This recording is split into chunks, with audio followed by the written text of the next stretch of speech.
worship with our hearts. And let's just bring him praise with everything that we've got. So let's do this together.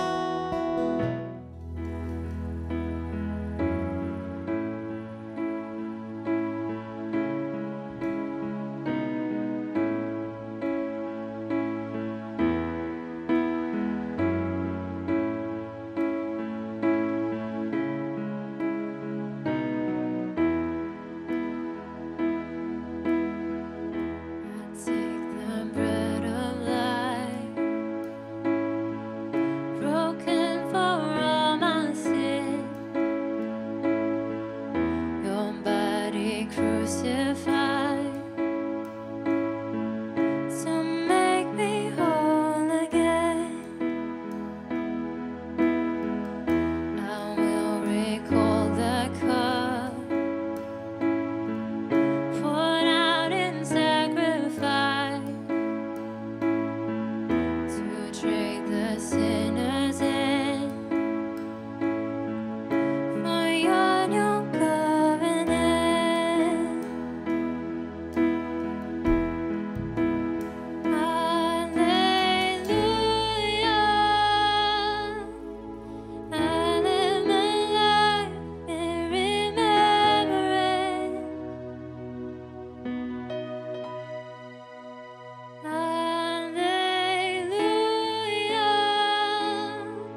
Salah satu efek atau akibat yang terjadi karena pandemi COVID-19 ini yaitu meningkatnya stres yang terjadi di dalam kehidupan banyak orang. Karena stres menyerang siapa saja. Tidak peduli dia kaya, dia atau hidup sederhana, dia pinter atau kurang pinter. Orang segala suku bangsa tidak bisa menghindari dari stres. Apakah stres itu? Stres adalah tekanan yang terjadi di dalam kehidupan manusia. Dan biasanya stres itu datang, muncul karena adanya ancaman atau perubahan. Bukankah kita sadar, kita tahu, kita mengerti COVID-19 ini membuat banyak perubahan di dalam segala tatanan kehidupan manusia. Sehingga menimbulkan ancaman-ancaman. Ancaman ketidakpastian, ancaman masa depan, ancaman nggak tahu lagi mau ngapain. Hal seperti inilah yang sedang terjadi di banyak kehidupan orang. Apa yang bisa kita lakukan? Hari ini, rekan sepelayanan saya dari gereja Oikos Indonesia, dan bahkan beliau saat ini dianugerahkan oleh Tuhan untuk memimpin sinode yang waktu itu pertama kali saya dirikan. Dan saat ini beliau meneruskannya. Siapa dia? Dia adalah Leo Immanuel. Beliau pun tidak terhindar dari stres. Maka bagaimana beliau bisa keluar dari stres? Hari ini dengarkan kunci-kuncinya, tip-tipnya, sehingga kita semua boleh diberkati. Selamat mendengarkan. Tuhan memberkati. Pernah dengar nama Gua Adulam nggak? Tahu nggak itu tempat apa dan di mana lokasinya? Nah, kita akan membahas tentang gua ini, di mana dari gua ini banyak kisah yang berkaitan dengan seorang raja besar di Israel. Kayaknya kalian coba mulai menebak-nebak siapakah raja ini maksud. Nah, tonton terus. Shalom, jemaat gereja Oikos Online yang terkasih. Salam kenal bersama dengan saya Leo Immanuel. Dan hari ini saya mau share firman Tuhan mengenai Daud di Gua Adulam. Hari-hari ini, saudara-saudara, kita semua sedang mengalami kesusahan. Yang orang kaya mengalami kesusahan, yang orang belum kaya juga mengalami kesusahan. Hamba Tuhan mengalami kesusahan, yang bukan hamba Tuhan jemaat pun mengalami kesusahan. Yang berdagang susah, yang kerja susah, apalagi yang tidak bekerja, saudara-saudara. Kita semua mengalami kesusahan, kita semua mengalami penderitaan. Ada yang dipecat dari pekerjaannya, ada yang dagangnya sepi, omsetnya turun, atau masih bekerja tapi gaji dipotong. Ada pendeta yang dibatalkan khotbahnya, ada yang gerejanya penghasilannya berkurang. Ada begitu banyak hal, saudara-saudara. Ancaman krisis ekonomi ini membuat kita susah. Nah, kita akan belajar dari Daud bagaimana dia mengatasi tekanan dalam hidupnya dia, bagaimana dia mengatasi begitu banyak kesusahan dalam kehidupannya dia. Dalam fase hidupnya, yang salah satu fase hidup yang paling penting dalam hidup Daud adalah di Gua Adulam. Saya akan bacakan di 1 Samuel pasal 22 ayat 1 sampai dengan ayatnya yang ke-5. Hanya 5 ayat saja kita hari ini belajar. 1 Samuel pasal yang ke-22 ayat 1 sampai dengan ayat yang ke-5. Demikian firman Tuhan, saya akan bacakan bagi saudara-saudara sekalian. Daud di Gua Adulam. Lalu Daud pergi dari sana dan melarikan diri ke Gua Adulam. Ketika saudara-saudaranya dan seluruh keluarganya mendengar hal itu, pergilah mereka ke sana mendapatkan dia. Berhimpunlah juga kepadanya setiap orang yang dalam kesukaran, setiap orang yang dikejar-kejar tukang piutang, setiap orang yang sakit hati, maka ia menjadi pemimpin mereka. Bersama-sama dengan dia ada kira-kira 400 orang. Dari sana Daud pergi ke Mispa di Moab dan berkata kepada raja negeri Moab, "Izinkanlah ayahku dan ibuku tinggal padamu sampai aku tahu apa yang dilakukan Allah kepadaku." Lalu diantarkannyalah mereka kepada raja negeri Moab, dan mereka tinggal bersama dia selama Daud ada di kubu gunung. Tetapi Gad nabi itu berkata kepada Daud, "Janganlah tinggal di kubu gunung itu, pergilah dan pulanglah ke tanah Yehuda." Lalu pergilah Daud dan masuk ke hutan Keret. Saudara-saudara sekalian, salah satu fase penting dalam hidup Daud adalah fase di dalam Gua Adulam. Bapak Ibu, saudara-saudara sekalian, Daud lari ke Gua Adulam karena dia dikejar-kejar oleh rajanya yaitu Saul, dan itu adalah ayah mertuanya sendiri, seorang raja. Saudara, kalau kita punya satu musuh katanya terlalu banyak, punya 1000 teman terlalu sedikit, saudara. Jadi Daud punya satu musuh yaitu mertuanya sendiri, rajanya sendiri, yaitu Saul. Musuh dia bukan orang biasa, musuh dia raja, punya kekuatan politik, punya kekuatan ekonomi, dan punya kekuatan militer. Jadi musuh dia bukan orang sembarangan, saudara-saudara. Dan Daud melarikan diri ke Gua Adulam. Bagaimana seandainya kalau Anda punya musuh, saudara-saudara? Dan musuh itu bukan orang sembarangan. Dan musuh kita saat-saat ini juga bukan musuh yang sembarangan, yaitu pandemi dari COVID-19 ini, Bapak Ibu. Kita semua mengalami tekanan. Nah, seperti Daud juga mengalami tekanan. Bayangkan tekanan yang dia hadapi. Dia harus melarikan diri dari seorang raja yang punya kekuatan militer. Sekali lagi, dia punya kekuatan ekonomi, dia punya kekuatan politik. Daud, tidak ada tempat bagi Daud sebenarnya untuk dia bersembunyi dimanapun, Bapak Ibu. Kita bisa lihat tekanan yang Daud hadapi. Dia meninggalkan keluarganya. Keluarganya juga di dalam bahaya, saudara-saudara. Dia meninggalkan istrinya, anak-anaknya yang juga dalam bahaya. Jadi kita tahu bagaimana tertekannya Daud, bagaimana stresnya dia. Saudara yang terkasih, kemudian Bapak Ibu, kemudian berhimpunlah juga kepadanya setiap orang yang dalam kesukaran, setiap orang yang dikejar-kejar tukang piutang, yaitu debt collector, Bapak Ibu. Setiap orang yang sakit hati, maka ia menjadi pemimpin mereka bersama-sama dengan dia. Ada kira-kira 400 orang. Maka Daud, berkumpullah kepada Daud orang-orang yang ada masalah. Jadi orang yang punya masalah, orang yang tertekan, orang yang kepahitan kumpul jadi satu. Bapak Ibu, saudara-saudara sekalian, tahukah Anda bahwa kepahitan, luka hati, kekhawatiran, kecemasan, atau singkatnya stres, itu lebih membunuh daripada masalah sesungguhnya. Masalahnya mungkin berpotensi terjadi. Masalahnya mungkin akan terjadi atau sedang terjadi, saudara-saudara. Dan berpotensi terjadi, tapi belum tentu terjadi. Tetapi kekhawatiran sudah menyerang kita terlebih dahulu. Menyerang kita di hati, menyerang kita di pikiran dengan kalut, dengan stres. Dan akhirnya itu membunuh kita lebih cepat daripada masalah sesungguhnya. Daripada potensi masalah sesungguhnya. Mungkin kalau kita ibaratkan masalah itu beratnya 100 kilo. Tapi kekhawatiran kita bisa sampai 1 ton, saudara-saudara. Jadi kekhawatiran itu lebih membunuh kita. Karena ketika hati negatif, pikiran negatif, itu menumpulkan pikiran, membutakan mata, menulikan telinga. Kita tidak bisa dengar suara Tuhan, tiba-tiba kita tidak punya hikmat, tiba-tiba kita kehilangan inspirasi, dan kita kehilangan gairah. Kenapa? Karena kecemasan dan kekhawatiran membutakan mata, menulikan telinga, dan menumpulkan akal, saudara-saudara sekalian. Saya ingat pada bulan Desember 2018 saya mengalami stres yang lumayan tinggi. Dari mana saya tahu saya stres, saudara-saudara? Karena suatu hari tiba-tiba bagian bawah dada kanan saya sakitnya luar biasa.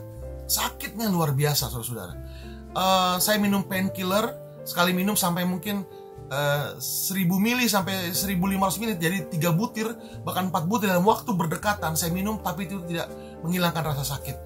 Saya tidur miring salah, terlentang salah, tengkurap salah, sampai akhirnya saya tidur sambil duduk, saudara. Dalam posisi duduk itu pun tetap sakit. Saya paksakan tidur, Bapak Ibu, walaupun juga sulit karena sakit. Saya nggak tahu sakit dari mana. Teman saya cerita sama saya, dia bilang pasti kamu ada batu empedu, karena saya juga mengalami kondisi yang sama. Akhirnya saya periksa dokter di USG, saudara-saudara. Empedu saya bersih, semuanya bagus, organ vital saya semuanya bagus. Berarti sakit dari mana, saudara-saudara? Dan suatu hari sakit itu hilang begitu aja, nggak kambuh sama sekali, sampai hari ini dia hilang. Dan akhirnya kita simpulkan bahwa itu akibat stres, saudara-saudara. Akibat stres karena ada pergumulan di dalam pelayanan, itu membuat saya stres. Dan tanpa sadar itu merusak tubuh saya. Tubuh saya memberikan signal negatif kepada organ yang lain, dan akibatnya saya stres dan saya sakit, Bapak Ibu. Jadi, tapi rupanya itu adalah sebuah seperti sakit bersalin kalau saya bilang, untuk melahirkan sebuah pelayanan yang lain. Saudara-saudara yang terkasih, kenapa saya sakit? Stres. Untuk sebuah potensi masalah yang saya pikir masalah, ternyata bagi Tuhan kamu harus melewati itu untuk melahirkan sesuatu yang jauh lebih baik, melahirkan sesuatu yang jauh lebih berguna, melahirkan sesuatu yang lebih memberkati banyak orang, saudara-saudara. Tapi saya harus mengalami stres itu. Jadi Anda bayangkan ini, stres itu, saudara-saudara, membunuh lebih cepat dan lebih berbahaya daripada potensi masalah yang sebenarnya. Jadi kalau kita dalam kekalutan, kita dalam masalah, berhati-hatilah, saudara-saudara sekalian. Tetap cari Tuhan, tetap semangat. Karena stres itu lebih membunuh kita daripada masalah sebenarnya loh. Padahal mungkin masalahnya nggak seberapa. Padahal mungkin kalau kita lewati badai itu, kita bisa lewat. Kalau kita hadapi badai itu, kita bisa menang sebetulnya. Cuman ketakutan, kecemasan, dan segala hal negatif yang lainnya, itu menyerap energi kita, menyerap damai sejahtera kita lebih cepat daripada padang pasir menyerap air yang kita tuangkan di atasnya. atau mengeringkan air yang kita tuangkan di atasnya. Saudara-saudara, berhati-hatilah. Tetap punya damai sejahtera karena kita punya Tuhan yang luar biasa. Nah, apa yang Daud lakukan? Di ayat 2 tadi, berhimpunlah kepadanya orang-orang yang stres. Bayangkan nih Bapak Ibu, Daud lagi stres, lalu berkumpullah kepadanya orang-orang yang stres, orang-orang yang punya hutang piutang, dikejar-kejar sama debt collector. Sound familiar? Dikejar-kejar sama orang yang punya hutang, ya, sama debt collector. Orang yang sakit hati, orang yang kepahitan, orang yang kabur dari rumah, orang yang terluka kumpul jadi satu. Anda tahu akibatnya? Kalau orang-orang kepahitan kumpul jadi satu, saudara-saudara, suasana akan semakin kacau. Tapi yang luar biasa adalah Daud menjadi pemimpin mereka. Daud menjadi pemimpin mereka. Bapak Ibu, saudara-saudara sekalian, saya belajar dari ayat 2 ini. Betapa kita harus bersekutu, saudara-saudara. Maksud saya seperti ini. Ada masalah yang kita bisa perangi sendirian, yang kita bisa hadapi sendirian. Tapi ada waktunya di mana kita membutuhkan orang lain, di mana orang lain pun membutuhkan kita, dan kita pun membutuhkan orang lain. Bapak Ibu, saudara-saudara yang terkasih jemaat gereja Oikos Online, sometimes we cannot fight alone. We need somebody else. We need someone else. We need someone, orang yang mendukung kita, orang yang mensupport kita, orang yang kita percaya bahwa dia akan support kita. Jadi kita juga nggak bisa kumpul atau sharing dengan sembarang orang, karena cerita kita juga nanti bisa-bisa menjadi gosip menyebar kemana-mana. Temukan orang-orang yang tepat di mana kita bisa sharing kepada mereka, kita bisa saling mendoakan kepada mereka. Dan kalau kita orangnya, buka hati, buka telinga, sediakan waktu untuk orang-orang bisa bersekutu bersama-sama dengan kita, bersama-sama dengan Tuhan kita. Lalu kita bisa saling menguatkan, kita bisa saling support, kita bisa saling menguatkan. Karena COVID-19 ini, saudara-saudara, dan krisis ekonomi yang sudah terbayang di depan mata ini, dia akan menyerang semua orang. Ini musuh yang tidak bisa kita perangi sendiri, saudara-saudara. Kita harus bersama-sama bersekutu, saling menguatkan. Nah, tepatlah Gua Adulam ini, di mana mereka kumpul jauh dari keramaian, berkumpul di situ, dan semua kenegatifan muncrat jadi satu di situ, dikeluarkan jadi buang sampah di situ. Dan mereka, puji Tuhan, ada orang yang tepat, itu Daud. Daud yang menguatkan mereka, Daud yang menyadarkan mereka bahwa masih ada Tuhan. Nah, pelajaran kedua yang saya dapatkan di ayat 2 ini, saudara-saudara, adalah di tengah-tengah kenegatifan yang kumpul ini, saudara-saudara, firman Tuhan bilang gini, yang keluar dari mulut itu meluap dari hati. Sebenarnya dari hati. Nah, Anda bayangkan, orang-orang yang ketakutan, orang-orang yang kepahitan, orang-orang yang terluka, kumpul jadi satu. Akibatnya apa? Maka yang ada di hati, meluap di mulut. Ya, saudara-saudara, muncullah yang namanya apa? Kenegatifan. Mereka buang sampah di situ. Mereka sumpah serapah di situ. Mereka menyalahkan barang, orang lain, situasi dan kondisi. Mereka menyalahkan bos, saudara-saudara. Menyalahkan barang, orang lain, situasi dan kondisi mereka salahkan. Dan akhirnya gua itu menjadi tempat orang-orang stres. Kumpul jadi satu, tambah stres. Tempat sumpah serapah diucapkan. Tempat saling menyalahkan diucapkan. Menjadi tempat yang paling negatif di seluruh dunia pada hari itu. Tapi mereka bisa berubah. Daud menjadi pemimpin mereka. Di sini saya belajar begini, saudara-saudara. Harus ada orang-orang yang tetap punya pikiran yang waras. Ada orang-orang yang punya kewarasan rohani, saudara-saudara. Di tengah-tengah orang yang tidak waras rohani, di tengah-tengah orang-orang yang kalap, orang-orang yang penuh ketakutan, orang-orang yang negatif, yang mata batinnya tertutup, matanya tertutup, telinganya tuli, saudara-saudara, pikirannya tumpul, matanya buta, yang tidak bisa melihat harapan, yang tidak bisa melihat lagi bahkan kebaikan, tidak bisa lagi berbuat kebaikan. Yang keluar ada sumpah serapah dengan dendam, dengan niat-niat untuk balas dendam, dengan niat-niat yang negatif. Harus ada orang-orang yang positif, punya pikiran-pikiran yang positif, orang-orang yang punya pikiran yang waras, saudara-saudara. Daud menjadi orang-orang yang menjadi salah satu orang yang waras tersebut. Dia menganulir setiap kenegatifan di situ. Dia menyampaikan kepositifan di tengah-tengah kenegatifan, saudara-saudara. Sehingga ketika orang berbicara negatif, Daud memberikan harapan. Orang-orang ketika bicara hal-hal yang kurang harapan, Daud memberikan harapan di tengah-tengah mereka. Nah, saudara-saudara, mungkin di komunitas kita hari-hari ini, di perusahaan kita, di gereja kita, di keluarga kita, penuh dengan kenegatifan.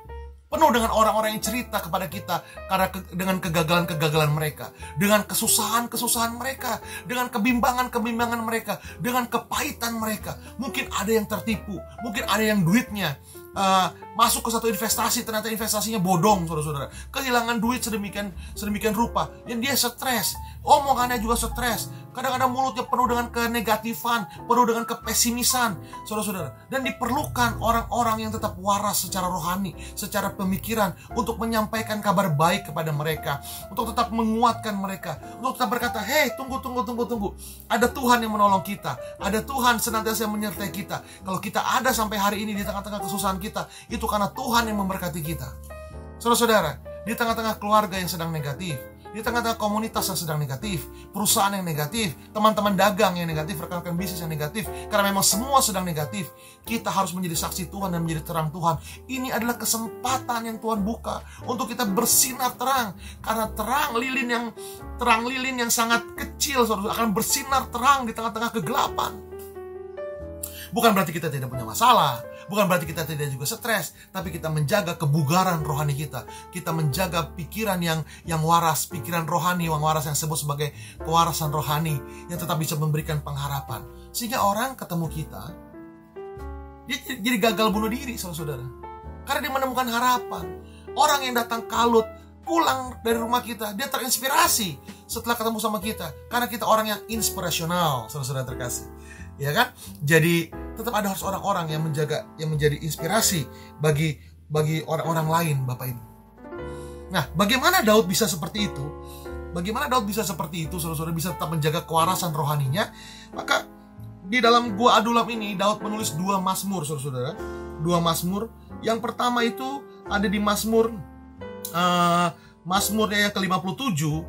Saya akan bacakan sebentar sedikit beberapa ayat, saudara. Mazmur 57 ayat 1 berkata gini, "Diburu musuh tetapi ditolong Allah." Judulnya saja sudah luar biasa. Diburu musuh itu berarti krisis, itu berarti dia ada dalam masalah, dalam tekanan, dalam stressful yang tinggi, tetapi ditolong Allah. Ini yang luar biasa. Ada masalah, tapi Tuhan tetap menolong. Untuk memimpin biduan menurut lagu "Jangan Memusnahkan", Miknam dari Daud, ketika ia lari daripada Saul ke dalam gua. Gua di sini adalah Gua Adulam. "Kasihanilah aku, ya Allah, kasihanilah aku, sebab kepadamu-lah jiwaku berlindung. Dalam naungan sayapmu aku akan berlindung, sampai berlalu penghancuran itu. Aku berseru kepada Allah yang Maha Tinggi, kepada Allah yang menyelesaikannya bagiku." Saudara-saudara, di tengah-tengah kesusahan itu, Daud berseru kepada Tuhan. Kepercayaannya kepada Tuhan tidak goyah. Oh, Daud waktu doa sama Tuhan, saudara-saudara, dia bukan doa sebagai pahlawan. "Ya Tuhan, aku percaya Engkau Maha Kuasa, Allahku dahsyat luar biasa." Tidak.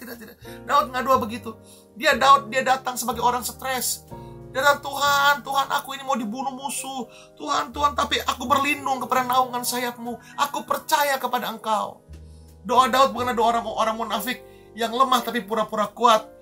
Yang sakit tapi pura-pura sehat, enggak. Dia datang kepada Tuhan dengan keadaan dirinya yang stres, dengan keadaan dirinya yang susah. Dia datang kepada Tuhan, meminta pertolongan Tuhan. Jadi bagaimana kita bisa menjadi waras di tengah-tengah ketidakwarasan, menjadi berani di tengah-tengah ketakutan, berpengharapan di tengah-tengah tidak berpengharapan, menjadi terang di tengah-tengah kegelapan, dengan menjaga hubungan kita dengan Tuhan. Pada Tuhan kita menemukan harapan. Pada Tuhan kita menemukan kekuatan. Pada Tuhan kita menemukan penghiburan, saudara-saudara. Masalah mungkin masih datang, tapi ingat, selalu ada Tuhan.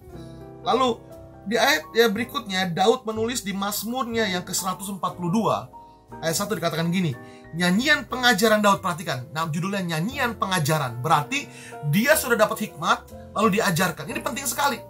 Di tengah-tengah kekalutan, kita harus cari pewahyuan Tuhan. Bukan cari jalan pintas. Jalan pintas kadang-kadang lebih menyesatkan, saudara-saudara. Bunuh diri adalah jalan pintas, aborsi adalah jalan pintas, hutang di rentenir adalah jalan pintas. Yang harus kita cari bukanlah jalan pintas, karena jalan pintas bukan jalan keluar. Jalan pintas kadang-kadang menyesatkan kita lebih dalam lagi, mengikat kita lebih dalam lagi, memenjarakan kita lebih parah lagi, saudara-saudara. Jadi di tengah-tengah kehalutan, cari jalan keluar. Jalan keluar itu ada dalam pewahyuan Tuhan. Jadi cari Tuhan. Nyanyian pengajaran Daud. Ketika ia ada di dalam gua, ini Gua Adulam, suatu doa, dengan nyaring aku berseru-seru kepada Tuhan, dengan nyaring aku memohon kepada Tuhan, aku mencurahkan keluhanku di hadapannya, kesesakanku kuberitahukan ke hadapannya. Ketika semangatku lemah lesu di dalam diriku, Engkaulah yang mengetahui jalanku. Di jalan yang harus kutempuh, dengan sembunyi mereka memasang jerat terhadap aku. Pandanglah ke kanan dan lihatlah, tidak ada seorang pun yang menghiraukan aku. Tempat pelarian bagiku telah hilang. Tidak ada seorang pun yang mencari aku. Aku berseru-seru kepadamu ya Tuhan. Kataku, engkaulah tempat perlindunganku. Bagianku di negeri orang-orang hidup. Perhatikanlah teriakku, sebab aku telah menjadi sangat lemah. Lepaskanlah aku daripada orang-orang yang mengejar aku, sebab mereka terlalu kuat bagiku. Keluarkanlah aku dari dalam penjara untuk memuji namamu. Orang-orang benar akan mengelilingi aku apabila engkau berbuat baik kepadaku. Saudara-saudara, di tengah-tengah kesusahannya, Daud berseru kepada Tuhan. Daud berkeluh kesah kepada Tuhan. Dia mengungkapkan kekesalan hatinya. Dia mengungkapkan ketakutannya kepada Tuhan. Dia mengungkapkan ketidakpengharapannya kepada Tuhan. Dia mengungkapkan kelemahannya kepada Tuhan. Bagaimana dia takut. Bagaimana dia merasa dikhianati oleh Saul. Sudah ditolong, sudah berbakti kepada bangsa dan negara, tapi dia disingkirkan. Dia berseru-seru kepada Tuhan. Dan pada Tuhan ada kekuatan. Di dalam hadirat Tuhan kita seperti menemukan oase di tengah-tengah padang gurun, saudara-saudara. Manusia bisa tolong kita. Kadang-kadang uang bisa tolong kita. Tapi hari-hari ini kita ada pada satu keadaan. Banyak orang tiba pada satu keadaan di mana uang nggak bisa tolong dia lagi, di mana orang nggak bisa tolong dia lagi. Dia cuma bisa cari Tuhan. Tuhan mampu menolongmu. Do your best. Dan biarkan Tuhan melakukan sisanya. Bukan berarti kita berleha-leha, membiarkan Tuhan yang kerja sendirian, itu namanya ngerjain Tuhan. Do your best. Do your best. And let God do the rest. Amin, Bapak Ibu. Kita kembali tadi kepada Gua Adulam, ya. Kepada Gua Adulam. Di ayat 3. Dari sana Daud pergi ke Mispa di Moab dan berkata kepada raja negeri Moab, izinkanlah ayahku dan ibuku tinggal padamu sampai aku tahu apa yang dilakukan Allah kepadaku. Lalu diantarkannya mereka kepada raja negeri Moab dan mereka tinggal bersama dia selama Daud ada di kubu gunung. Bagaimana caranya Daud melindungi keluarganya? Yang tentunya juga terancam oleh keberadaan Saul. Sampai mereka lari menemukan Daud di Gua Adulam dan tidak tetap tinggal di Bethlehem. Itu karena mereka semua terancam. Terancam oleh Saul, saudara-saudara. Akhirnya Daud meminta tolong kepada temannya, kepada raja negeri Moab. Tolong pelihara ayahku dan ibuku. Daud meminta pertolongan kepada temannya. Dan Raja Moab mau melakukannya. Saudara tahu? Raja Moab waktu dia melakukan menolong Daud, saudara tahu resiko yang harus dialami? Dia harus bermusuhan dengan Saul. Enemy of my enemy is my friend. Itu saudara-saudara ya. Enemy of my enemy is my friend. Tetapi sebaliknya, saudara-saudara. Tapi sebaliknya, musuh daripada temanku adalah musuhku. Jadi Raja Moab ini mempertaruhkan keharmonisan hubungan bilateral antara Saul dengan Israel dengan Moab. Pasti ada tekanan politik, saudara-saudara. Tetapi Raja Moab mau melakukannya. Kenapa? Kita belajar di sini. Karena Daud menjaga hubungan. Penting sekali untuk kita membangun networking. Penting sekali untuk kita membangun hubungan. Penting sekali untuk kita berbuat baik, menjadi orang baik dan berbuat baik, saudara-saudara. Bukan menjadi orang yang murahan, bukan menjadi orang yang pelitnya minta ampun, orang yang jahat yang minta ampun, orang yang datang kalau cuma ada masalah. Penting sekali untuk kita selalu mengulurkan tangan. Kita berbuat baik bukan karena kita mengharapkan orang berbuat pada kita, bukan. Karena semata-mata kita orang baik. Orang baik, jadi pasti berbuat baik.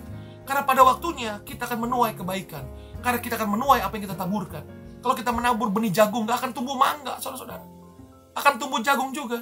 Jadi kalau kita menabur kebaikan, kita akan menuai kebaikan pada waktunya. Yang kedua dalam masalah ini, dalam ayat yang ke-3 ini, saudara-saudara, saya belajar begini loh. Saya belajar bahwa jangan pernah takut meminta pertolongan. Jangan pernah malu meminta pertolongan, saudara-saudara. Hari-hari ini, kita harus saling bantu-membantu, saling tolong-menolong. Karena saya katakan tadi, masalah ini tidak bisa diselesaikan sendirian. Kita harus punya komunitas yang saling mendukung kita, yang saling menolong kita, yang saling membantu kita. Hari-hari ini kebaikan harus ditaburkan. Karena orang paling memerlukan kebaikan waktu mereka sedang tidak baik.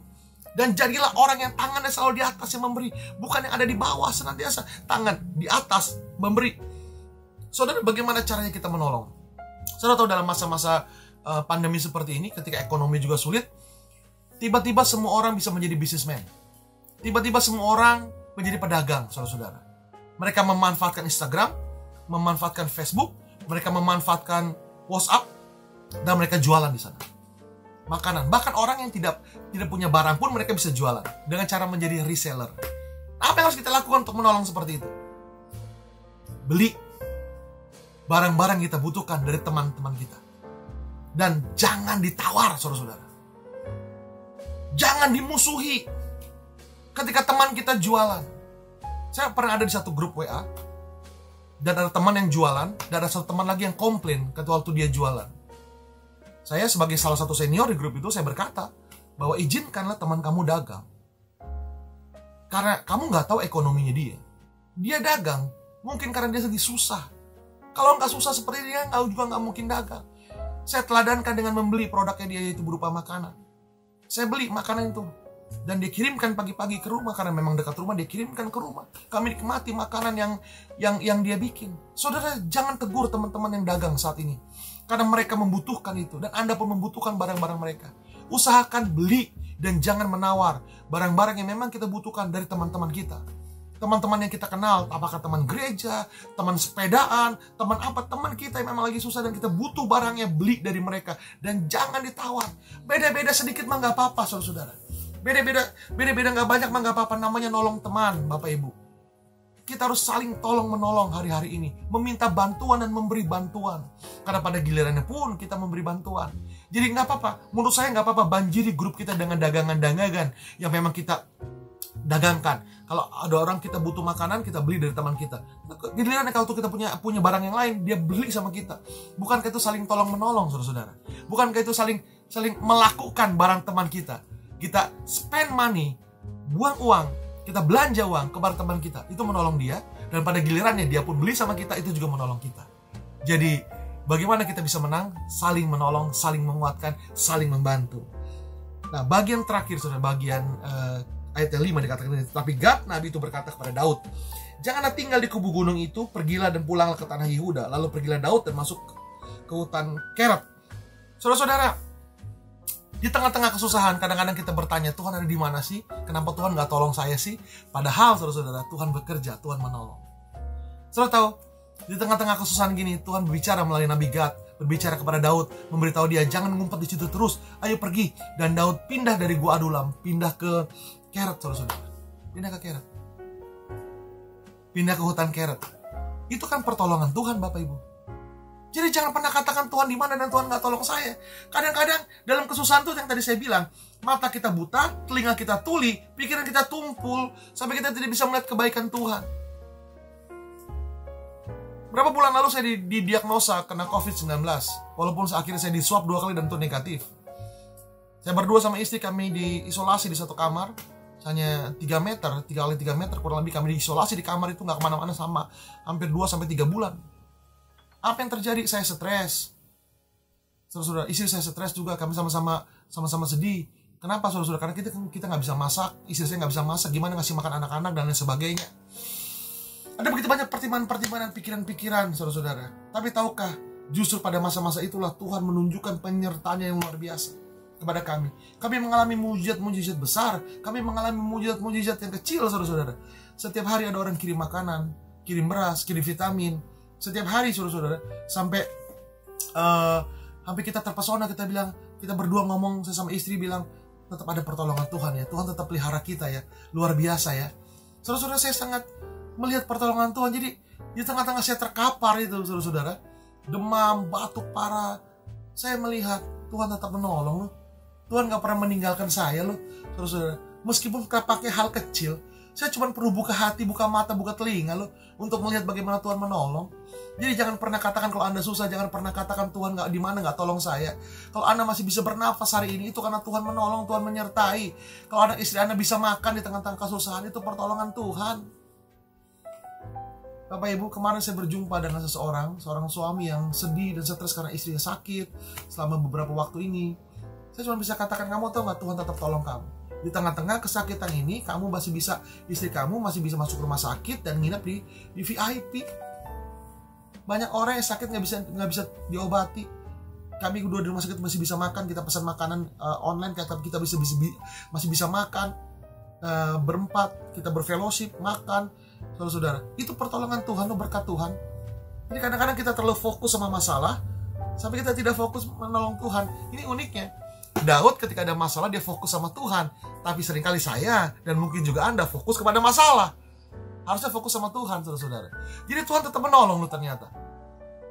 Benarkah Tuhan gak ada? Tuhan ada loh, Tuhan tetap menolong, saudara-saudara. Coba deh perhatikan detail-detail kecil dalam hidup kita ini. Itu Tuhan sedang menunjukkan eksistensinya kepada kita, Bapak Ibu. Ya. Dan sekali lagi ini bagian terakhir ayat 1 dikatakan gini. Daud dari sana pergi melarikan diri ke Gua Adulam. Ketika saudara-saudaranya dan seluruh keluarganya mendengar hal itu, pergilah mereka ke sana dan mendapatkan dia. Saudara, kalau keluarga Daud bisa tahu bahwa Daud bersembunyi di Gua Adulam, memangnya Saul nggak tahu? Saul tahu pasti, saudara. Kaki tangannya banyak, intelnya banyak. Tapi mereka lari ke Gua Adulam. Daud itu seperti ada di Gua Adulam, seperti terkurung di sebuah benteng kecil Gua Adulam. Kenapa dia berani melakukannya? Di sini saya belajar satu hal, penyerahan diri, melepaskan kendali, lalu menyerahkan kepada Tuhan. Melepaskan kendali yang kita pegang, itu menguatkan kita, membuat kita percaya, seolah-olah kita mampu melawan badai. Tapi ada kalanya Tuhan berkata, lepaskan kendali di tanganmu, biarkan aku memimpin kamu di tengah badai. Saudara-saudara, ini saat-saatnya kita berserah. Kalau kita sudah berusaha, bekerja sebaik-baiknya, kita sudah berusaha sebaik-baiknya, dan hasilnya belum kelihatan, mungkin saatnya kita berserah, melepaskan semua kendali. Tuhan, aku udah bekerja keras, aku sudah berusaha, tapi hasilnya masih seperti ini. Aku serahkan kepada Tuhan. Apapun yang terjadi, aku percaya aku tetap dalam pertolongan Tuhan. Jadi Bapak Ibu saudara sekalian, dari Daud kita belajar Tuhan yang paling penting, berseru kepada Tuhan, lalu berserah kepada Tuhan. Tuhan Yesus memberkati jemaat gereja Oikos Online sekalian. Tetap kuat, tetap semangat, tetap terinspirasi. Salam antusias dari saya, Leo Immanuel. Shalom. Saya percaya kita semua sudah diberkati dengan apa yang di-sharingkan firman Tuhan hari ini oleh hambanya Pendeta Leo Immanuel. Saya tidak panjangkan, mari kita dudukkan kepala, kita berdoa.